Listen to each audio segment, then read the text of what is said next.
Welcome. My name is Stephen Lauber. I run a company called Trailhead. We're a cloud-focused managed intelligence partner. We're like technology guides for small businesses. We help them use cloud and AI tools in safe and smart ways. So there's a little more information here on this page about me. But today the focus is on the AI risk that no one's talking about.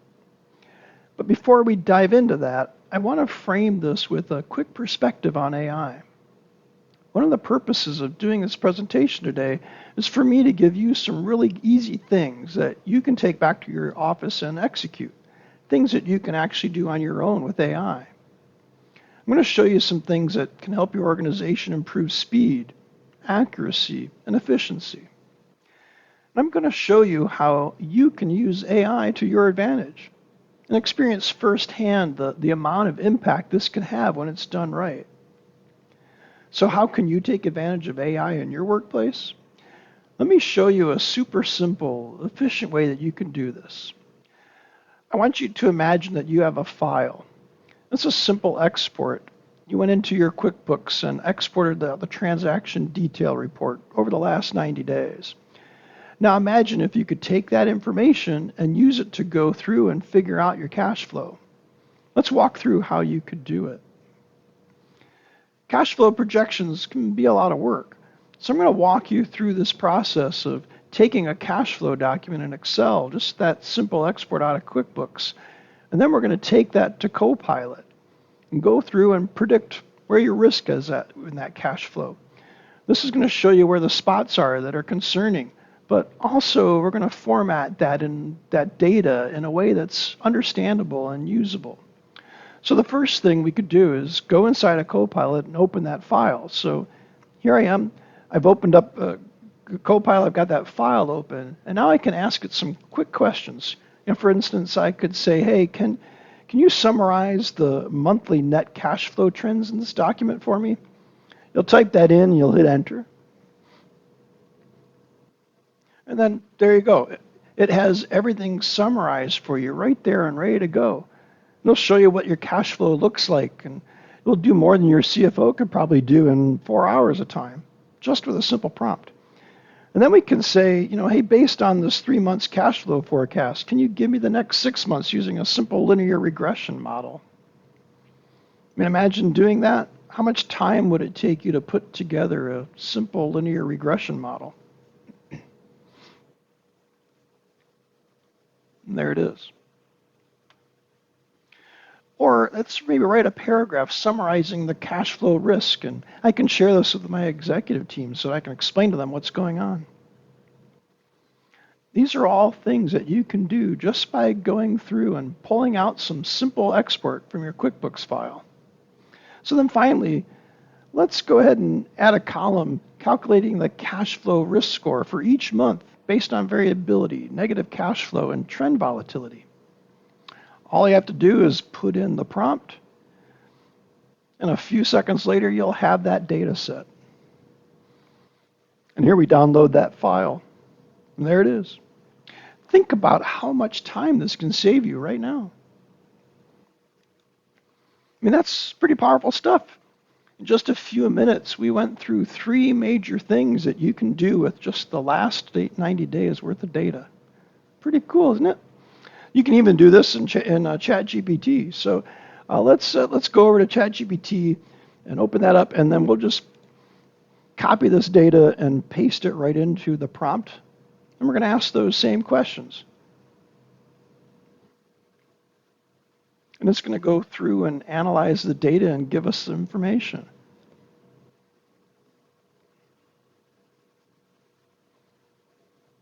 Here it comes. What you'll notice here is it'll give the graph and how the trends are moving, and even give you a summary and a financial forecast, all with just a couple of seconds and a quick copy and paste. I mean, this is plug and play. This is super simple. But I want you to do me a favor. As you're sitting there, answer the question, who just learned something that you can take back to your office and you can use immediately? And if I were in a room with you, I'd ask you to raise your hand, and probably a lot of you would raise your hands. This might be a new way to use AI for some of you. A very simple way to figure out your cash flow, a way to figure out if you're in a healthy situation. But now imagine that this was your company's actual data. What information did you just share with Copilot and ChatGPT? I want you to think about that. All the transactions for the last 90 days. Super quick and easy export from QuickBooks. Simple copy and paste. And now all of that sensitive data is in someone else's AI system. Should you have done it? Did you break your company's rules? Do you have policies around AI usage? The truth is, you're already leaking sensitive data just like this. You see, most of these data breaches happen because of insider threats. It's very simple. Someone clicks a link, someone shares a password, or someone misses wire information and sends it to the wrong spot. We're talking links clicked, passwords shared, and wires sent. And that's the problem we address in a very simple way. We train people, we teach them, we give them very clear rules, a clear understanding of what they can do and what they can't do. But there's a new employee on your team. It's called AI. And it's skipped the training. It doesn't care about your rules. Your team is already using AI. In fact, 75% of employees are using AI in the workplace right now. But they aren't telling you how. In a recent study, just over half of the employees who use AI in the workplace say that they're reluctant to divulge that they're applying it to their most important tasks. And roughly that same number worry about using it on crucial tasks in their job because they think it makes them look replaceable. They're not thinking about the risk to the organization, they're thinking about the risk to themselves. And they don't understand the risk to the organization. Because here's the thing. What AI sees, AI stores. And you have in your organization right now email, Excel, documents, SharePoint, you probably have a CRM, all feeding an AI engine. And most of the AI models that are being used right now are free models. Does it matter that it's a free model? Well, when it's a free model, what that means is the data that's being fed is then used to train the model itself. And what that ultimately means is that if someone asks the AI engine questions, it may give answers that include your data. So let's take a closer look at data leakage. You see, there's three ways that data can leak out of an organization. It can leak out the front door, it can leak out the back door, and it can go out the side door. So first, the most obvious way that data leaks out of an organization is the front door.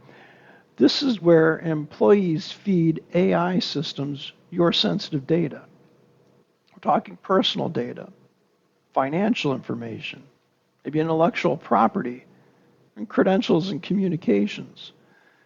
And why do they do this? It's really simple. They only see the reward. They don't see the risk. They see productivity improvement. They see higher accuracy. They see the ability to be more efficient. They see how to be a better team member. And a third of employees admit to putting sensitive data into AI models. And folks, ignorance is risk. We've seen this play out in places like Samsung, where an employee allegedly leaked proprietary information and sensitive intellectual property into ChatGPT on 3 separate occasions. And they didn't even stop to consider the fact that they might have some larger ramifications. So what ended up happening? Well, a Samsung engineer made a critical mistake. He uploaded proprietary source code into ChatGPT. It wasn't a hacker. It wasn't malware. He was trying to get more done. Think about that. The risk didn't come from the outside. It came from the inside of the business with a simple copy paste like I showed you earlier. And ultimately, sensitive data was exposed. What was exposed? That's still unclear. But what is clear is that at the moment that data hit OpenAI servers, Samsung lost control of their private data. Their information is now sitting on infrastructure that they don't own, they can't see, and they can't wipe clean. There's no way to guarantee it won't show up in another user's query. By default, most AI tools use conversations to train future models. When you use a free system, you're performing the training and you're performing QA. Samsung responded fast. They banned the use of generative AI internally, full stop. Not because AI is bad, but because the way it was being used created an unacceptable risk for their organization. Folks, this is a governance issue. This isn't a tech issue. We're talking about trade secrets, intellectual property, and financial information. It's being dropped into chat conversations that go somewhere that you have no control over. So here's the question I want you to think about right now. What is your AI usage policy? Do your teams know what they can and can't share? If someone dumps sensitive information into a chatbot tomorrow, do you even know about it? Samsung had to learn the hard way, but you don't have to. Do you know your own policies for proper use of AI? Okay, so the front door, it's all about employees putting sensitive data into AI. And it's about communicating with those employees, what the rules are, so they understand how to defend the front door. But there's also a back door. You see, AI is harvesting data automatically. Imagine an employee has personally identifiable information somewhere on one of their computers. Maybe they have payroll information in their downloads. Like for instance, somebody goes through and they do a 401k census with your payroll organization, and then they save that folder in their downloads. Copilot sees and stores that information. When configured, it can go through and walk through their OneDrive, which is often where your downloads are stored. It also sees all your team's conversations and every little detail in your email mailbox. And here's the thing, it's not asking for permission. Let's take a close look at what Microsoft has to say about this. Here, Microsoft Copilot for Microsoft 365 accesses content and context through Microsoft Graph. It can generate responses anchored in your organizational data, such as user documents, emails, calendars, chats, meetings, and contacts. If you have any misconfigured security settings or permissions messed up in your Microsoft 365 tenant, you're in danger.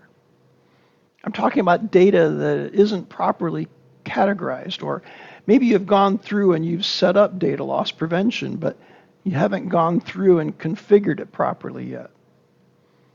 That's where AI comes in, scooping up all that data that it has access to.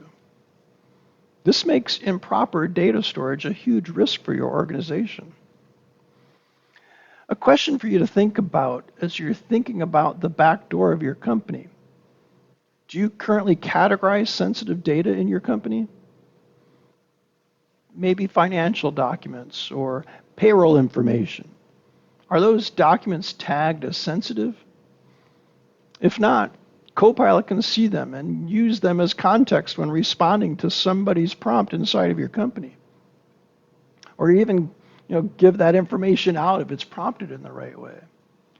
The back door is just as dangerous as the front door. And then let's talk about the side door.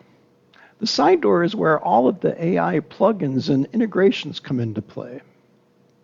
And this is a huge risk, because hackers are taking advantage of you and your team's desire to become more efficient.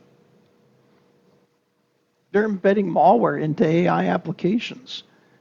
And what that means is that, It may create an actual usable AI application or plugin. These are coming out left and right. Things like brand new software tools or assistants within AI applications themselves. The problem is many of them aren't fully vetted or tested. And so your employees could be downloading and running things in your company's environment that contains malicious code. People want AI. They want to get it done, and that has turned into major breaches for some organizations. A recent example of this was with Disney. An employee downloaded a free open source AI graphics generator tool on his computer. The problem was it wasn't real. See, it went through and it harvested all of his passwords, all of his account credentials to Disney. And I'm not talking about his Disney Plus account here. We're talking about his actual employee accounts. This exposed company data and potential trade secrets. I mean, if companies like Disney can't get this right, we're all at risk. The other thing that's happening is people are asking AI for advice. You may have done this already. You might have asked AI for advice this morning, maybe on what to eat for lunch or to help you kind of keep track of your calorie intake, things like this. And then there's more. Hackers, they're asking AI to come up with ways to break into the solutions and the security tools that we're spending so much time putting in place. It's that easy. Here's a quick example of how to write a prompt to go through and figure out what types of SQL attacks could be used to break into a bank website. And another thing that's happening is AI researchers themselves are becoming targets because they're building new AI tools and they're building them quickly, maybe too quickly. Why? Because in a time when AI has so much value to people's productivity, everyone wants to get their product out the door as fast as they can. And that means that sometimes steps are missed and vulnerabilities are left wide open, only found when it's too late. You see, AI has an appetite. And it's hungry and it needs your data. But why does AI want all this data? Well, that answer is pretty simple. Every time that you use AI, you're training it. You're training it to solve problems. You're training it to communicate. You're training AI to do all these things, and then you're turning around and giving it feedback. You're performing the quality analysis. What do I mean? When you work with an AI program and it doesn't give you exactly what you asked for, you have to help it improve over time. You're teaching it how to become better and more accurate. You're building and improving AI right now with every chat that you have, every piece of data that you share. And so is your team. The problem is they might be doing it with your sensitive data. And there's one more note I want to give you guys. One last thing to make sure we're all on the same page. For all of you out there using AI, for all of you that are using AI for everything that you do, AI can make you dumber. What do I mean? There have been a number of studies out on this that point to atrophy. It's a situation where if you're not thinking, if you're not coming up with the stuff on your own, you're becoming weaker at concentrating or coming up with the new thing. It's really simple. It's a use it or lose it scenario. Think about your muscles for a second. If you're working out all the time, you get stronger. If you're just sitting on the couch, you don't. So are you scared yet? I mean, this is what I'm trying to help you understand. We have a problem, and the problem is how AI works. And how is that? Well, a generative AI system is one that learns to generate more objects that look like the data it was already trained on. Think of it like a trained expert making decisions on years and years worth of experience. This is where we are today. The learning patterns are so complicated that people don't even understand how the output is generated. This is a black box problem where it's difficult to understand how the model makes a particular decision. And people blindly trust what the computer tells them. And AI can be wrong. Because we can't see inside, that means people might be making decisions from the back seat. They might not be in the driver's seat. They might be just trusting it without verification. So my suggestion to you today is to not only have a policy and a plan, but also to walk through and audit what AI says. Your team needs to validate what AI outputs, especially in customer-facing or compliance-heavy roles. Don't let the automation replace accountability. Review, verify, and document. Because what AI gets wrong, the liability still lands on you. And now, AI is learning and growing on its own. And we're all feeding the beast. So what can you do? Well, there's a couple of AI implementation best practices that I want to go through with you today. The first one is I want you to think about what are you going to allow and what are you not going to allow when it comes to AI. Establish this immediately. Go back to your office, communicate this with your team, make sure that you get this dialed in. And recognize that some of your clients may not want their data used in any sort of AI training. And some contracts may specifically say no use of AI. I'm talking about contracts and commitments to vendors, and we're also talking about customers' expectations. These are hidden promises that you're making right now, and ultimately you're responsible. So what's your first step? The first step is to implement an acceptable use policy. I'm going to give you a hand with this. In fact, what we put together for you today is an acceptable use of AI worksheet. I'll send this out to each of you after the webinar. We made this as easy as possible for you and something you can immediately implement today. The policy worksheet is going to walk you through how to answer the key questions that you should already be asking when it comes to AI in your environment. It'll walk you through how to customize this policy to your organization's specific preferences. Some of the key things to consider while you're going through this are AI apps allowed or prohibited? And if they're allowed, which ones are officially endorsed? Who in your organization is going to be responsible for approving AI? Who's responsible for its implementation? What's considered acceptable or unacceptable use? Once you've answered these questions, you'll have a policy customized to the things you want. All you have to do is educate your team. So folks, we did the hard work for you. We built the policy around how your team can use AI. Doesn't take much time at all to create the new rules for your team and to communicate them out. AI is powerful. We all need to know what we can do with it. But you don't want to give it a blank check and let it start making decisions for you. AI security is not a given. It's not automatic. If it's used improperly, it can expose your company's sensitive data. It can increase the attack surface and put you in the way of regulatory fines or liabilities that you may not be thinking about today. Don't let AI take advantage of your organization. Have your policy, get it put together, get everything in alignment and communicated to your team. But is that it? Let's be honest. Just because you have a policy doesn't mean anyone's read it.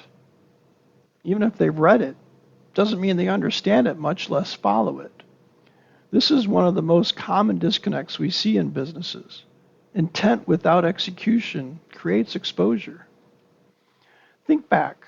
Have you ever had a new policy that you rolled out just fall completely flat? No behavior change, no adoption, maybe even some passive resistance? Why does that happen? Usually it's because no one owned it. No one helped to roll it out properly, made sure it was understood, and no one made it stick. With AI, policy understanding isn't a nice to have, it's essential. Because a single mistake, like Dumping sensitive information into ChatGPT can expose your company to lawsuits, to compliance failures, and reputational damage. Employees must know what's allowed, what's not, and why it matters. Here's how to make it real. Get everyone to sign it. Acknowledge that they've read and understood the AI policy. Commit to following it. This isn't busy work, this is evidence. If something goes wrong, it shows leadership acted. This is your defense in court, in audits, or in the boardroom. And I know some of you are thinking, this isn't my job, this isn't what I signed up for, and I get it. You may not configure firewalls or patch systems, but ultimately you handle data. You make decisions that impact systems, and you use tools like AI. That means you're part of the risk chain. You're part of the problem, and businesses require you to go through and protect your data. It's like saying leadership can't be outsourced.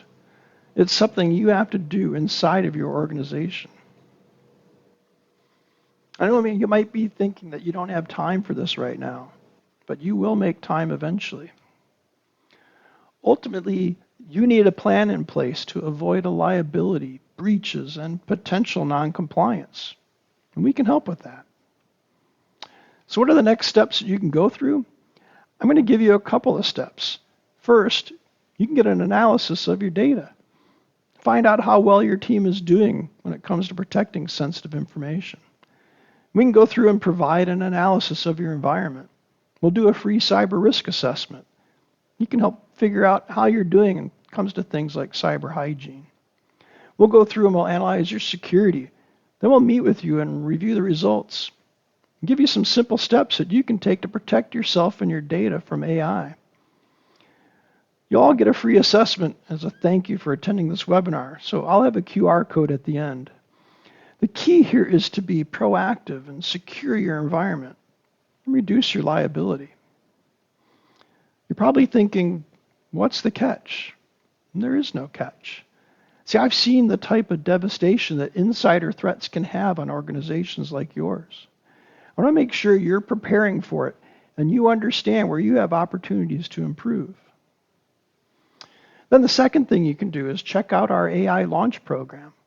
We put together a program that prepares your organization for AI. We'll dive deeper into getting your policies dialed in. We'll ensure that you're ready to roll out AI securely and safely. And we'll start with a group of early adopters, your AI champions. Then we'll walk them through with hands-on training over 4 sessions to get them launched using AI the right way. There's more information on the website. So here are those URLs and QR codes to scan if you're interested. And feedback on the AI launch program has been great so far. So I'd love to talk more with anyone who has questions or if you're interested in that. So that's all I have for you today. Thanks so much for joining me, and go out and make it a great rest of your day.